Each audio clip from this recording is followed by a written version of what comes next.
Никогда не останавливаться. Эти слова звучат в 17-м эпизоде, когда Ту Тиен смело противостоит новым вызовам, разрушая все границы на пути к свободной жизни. При бледном свете утренней зари Ту Тиен сидела на веранде маленького дома на сваях глубоко в деревне, куда она переехала чуть больше недели назад. Больше не звучали крики свекрови, не доносились оскорбления от Чиена, не было чувства униженности, как будто она жила за чужой счет. Остался лишь шепот ветра, колышущий влажные листья, ее собственное сердце, которое хоть еще и немного было растерянным, но уже стало спокойнее. Ту Тиен крепко сжала свой старый платок на голове и сошла с крыльца. Сегодня был важный день. Она собиралась пойти собирать листья диких бананов для продажи паре, которая делала Бан Гай.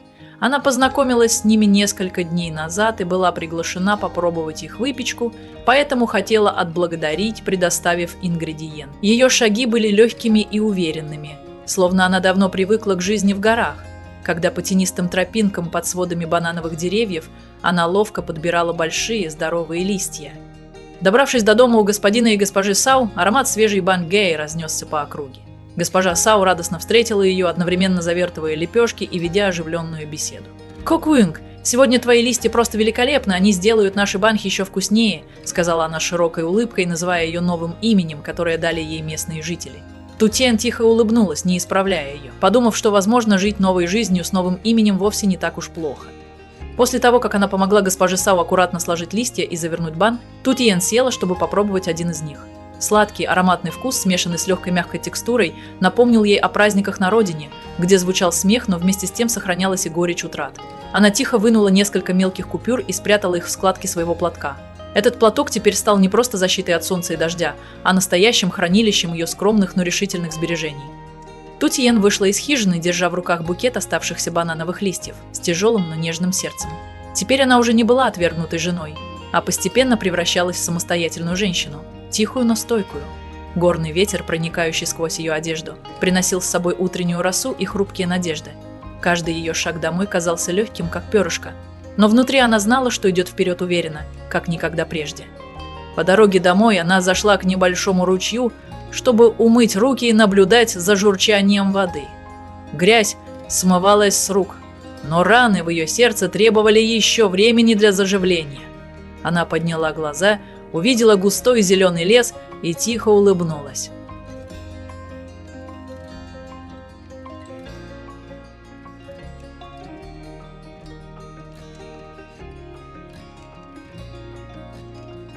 Тот знойный полдень, когда жара пылала как пламя, сердце Ту Тиен оставалось удивительно спокойным. Она медленно шла по грунтовой дороге, ведущей к общественному дому в деревне туда, где через несколько минут должно было быть официально объявлено решение о разводе между ней и Гианг Хоачиен. Солнечные лучи, играющие на ее лице, заставляли ее глаза слегка моргать не от усталости, а потому что она старательно сдерживала слезы. Прежде чем прийти сюда, она встретилась со старостой деревни, который, аккуратно открыв свой протокол, посмотрел вверх и тихим голосом сказал: «Суд уже принял решение. Сегодня во второй половине дня в 2 часа обе стороны приходят в общественный дом, чтобы получить результат». Ту Тиен кивнула молча, а в ее душе эхом отозвалось слово «Наконец-то! Настало время закончить это». Когда часы пробили 2, в скромном зале общественного дома собрались все участники. Чен сидел по другую сторону стола, его взгляд был мутным, а свекровь госпожа Фуон сидела, скрестив ноги с нескрывающейся довольной улыбкой. Рядом с ней находилась незнакомка, одетая ярко и вызывающая новая невеста Чиена, появившаяся как призрак в кошмарной жизни Ту Тиен. Староста открыл документ и строгим голосом объявил: окружной народный суд официально утвердил развод между Гианг Хоачиен и Ту Тиен. С сегодняшнего дня вы больше не состоите в законном браке. Все имущество, включая скот свиней, буйволов и прочее, принадлежит семье Чиена. Ту Тиен не предъявила требований о разделе имущества. Чиен склонил голову, а госпожа Фуон с полусмехом прошептала новой невесте: «Вот и все. Теперь ты приезжаешь в дом и устраиваешь свои забавы». Ту Тиен не взглянула ни на кого, лишь поклонилась старости. «Спасибо за помощь в течение всего этого времени. Теперь я свободна». Ее голос был тихим, но взгляд решительным. Ей не нужны были материальные блага или извинения, все, что ей требовалось. Это освобождение. На выходе из общественного дома она не обернулась. Чен попытался позвать ее, но затем вновь замолчал, бессильный. Госпожа Фуон уже отвлеклась, обсуждая свадебные планы, словно все происходившее было всего лишь обыденной сделкой. Каждый ее шаг, ступая по земле, казался оставлять за собой груз темного прошлого. Теперь Тутиен уже не была отвергнутой, а становилась женщиной, которая сама выбирает свою жизнь. И в тот золотой вечер она улыбнулась улыбкой человека, наконец обретшего контроль над своей судьбой.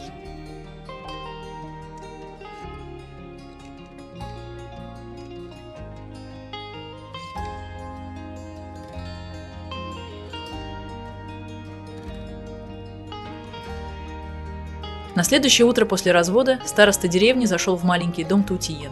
Его взгляд был добрым, голос глубоким, но решительным. «Я знаю, что вам пришлось пережить немало трудностей», — сказал он, кладя несколько листов временных документов на бамбуковый стол, «но здесь никто не будет вас унижать. Живите свою жизнь так, как вы смело вышли из тьмы. Влейтесь в жизнь местных, и, может быть, счастье само постучится к вам». Тутиен кивнула, не произнеся ни слова, но в ее взгляде что-то смягчилось. Когда староста ушел, она проводила его до самого крыльца и еще долго стояла в тишине. Чистый воздух, ласкающие волосы и тихие звуки горного леса заставили ее сердце, казалось, освободиться от тяжести. Давно ей не доводилось чувствовать себя так спокойно. В то же время в нескольких километрах отсюда Джек, всегда занятый CEO, остановил свой автомобиль у дороги. Он только что закончил работу на стройке и решил заехать в магазин, чтобы купить несколько необходимых вещей. Немного риса, коробку от кашля, шампунь, гель для душа и несколько пакетов сладостей. Все это было аккуратно упаковано в простую тканевую сумку, которую он бережно держал в руках, а затем поехал прямо к дому на сваях у деревни, месту, где, как он знал, Тутиен жила одна. Прибыв на место, он постоял перед дверью, несколько раз тихо позвал, но ответа не последовало. Его взгляд метался вокруг, он чувствовал тревогу. Не решившись уйти сразу, Джек сел на деревянное кресло перед верандой, опершись подбородком на ладонь, задумчиво глядя вокруг. Он обошел дом, но так и не обнаружил Тутиен. Он долго сидел на крыльце, пока не начали поступать звонки с объекта, и ему пришлось подняться и уйти. Вечерний ветер шелестел сквозь листву. Время будто замедлилось, но телефон продолжал звонить с рабочими сообщениями, заставляя его встать. Прежде чем уехать, он оставил аккуратно упакованный подарок прямо у двери, без имени и записки. Поздним вечером, когда Тутиен возвращалась с поля, где она собирала овощи, она остановилась у входа и заметила странную сумку, аккуратно оставленную у двери. Открыв ее, она увидела несколько маленьких, практичных и знакомых предметов. Ее сердце сжалось от волнения.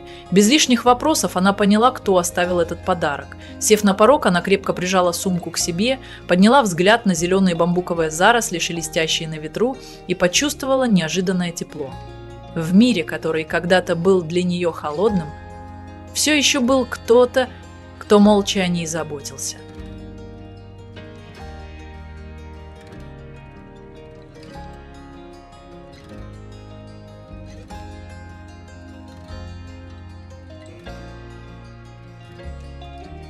То утро небо было мрачным, словно предвещая нечто необычное, и местные СМИ постоянно обновляли новости о шторме номер 3 Яги. Сильные дожди, свирепый ветер и затопление в соседних провинциях вызывали панику среди жителей. В высокогорных районах, как в деревне, где жила Тутиен, шторм означал не только проливной дождь, но и риск оползней, наводнений, отключения электроэнергии и изоляции. На заседании в офисе строительной компании, возглавляемой Джеком, состоялась экстренная встреча. Джек, сидящий за столом, смотрел серьезно и твердо заявил: «На данный момент все строительные работы приостановлены.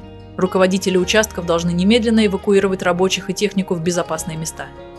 Поставки материалов временно прекращаются. В опасных зонах необходимо установить предупреждающие знаки и укрепить все леса рабочих.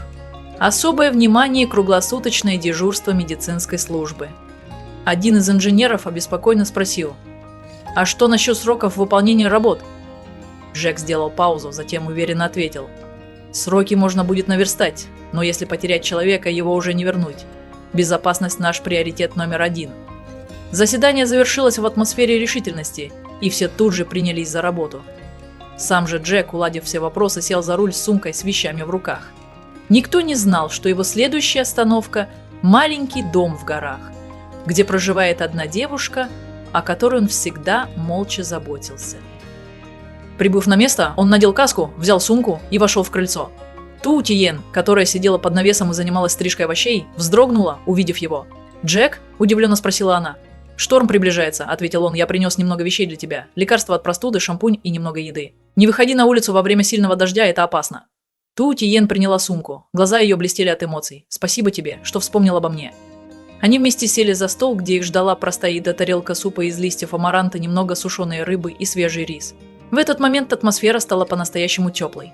Никто не упоминал о прошлом, никто не хотел говорить лишнего. Ту Тиен посмотрела на падающий дождь за навесом, опустила голову и тихо улыбнулась. Старые обиды закончились.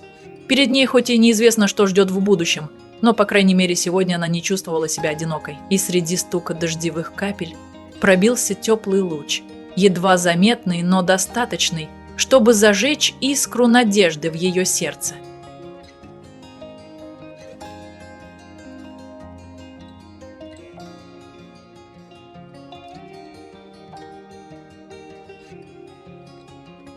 В то утро небо было мрачным, словно предвещая нечто необычное, и местные СМИ постоянно обновляли новости о шторме номер 3 Яги. Сильные дожди, свирепый ветер и затопление в соседних провинциях вызывали панику среди жителей. В высокогорных районах, как в деревне, где жила Ту Тиен, шторм означал не только проливной дождь, но и риск оползней, наводнений, отключения электроэнергии и изоляции.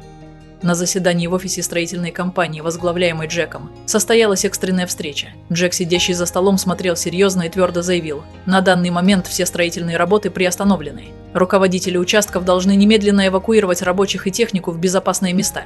Поставки материалов временно прекращаются. В опасных зонах необходимо установить предупреждающие знаки и укрепить все леса рабочих. Особое внимание – круглосуточное дежурство медицинской службы.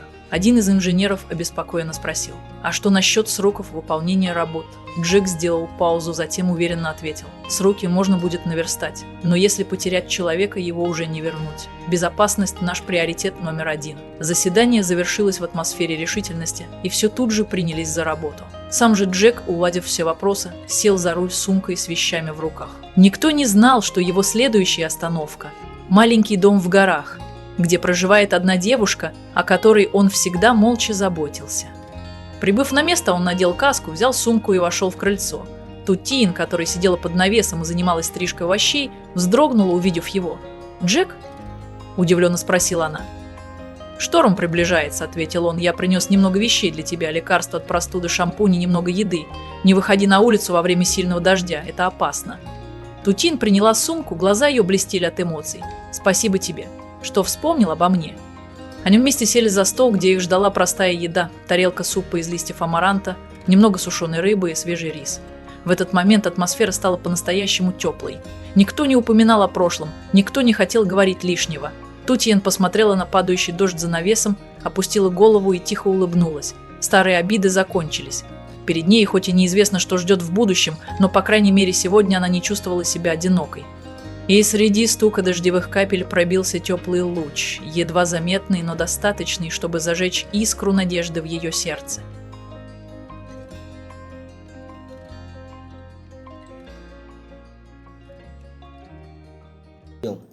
Từng lời, từng chữ như nhát dao cứa sâu vào trái tim tự tiên. Đôi mắt cô đỏ hoe, bàn tay nắm chặt vào vạt áo cũ, cố gắng kìm nén để không bật khóc trước mặt những kẻ chẳng chút thương xót cô. Chiến, người từng đầu ấp tay gối với cô, người từng hứa hẹn bao điều, giờ đây lại lạnh lùng đứng nhìn, không một chút do dự. Cô đã không còn là gì trong mắt anh ta. Nỗi đau không chỉ dừng lại ở những lời miệt thị. Khi mẹ chồng lớn tiếng đuổi cô ra khỏi nhà, Tử Tiên gần như quỵ xuống. Cô không biết mình đã làm gì sai ngoài việc sinh ra trong một số phận bất hạnh. Ngày cô về nhà chồng, cô cũng từng e thẹn bước qua bậc cửa này, mang theo bao ước mơ về một mái ấm. Nhưng hôm nay cũng chính bậc cửa đó cô phải rời đi trong tủi nhục, trong sự lạnh lùng của người chồng, trong ánh mắt khinh bỉ của cả gia đình chồng. Cô luôn phản kháng, muốn hỏi Chiến rằng anh ta còn chút tình nghĩa nào dành cho cô không. Nhưng rồi cô nhận ra điều đó chẳng còn quan trọng nữa, cô chỉ là một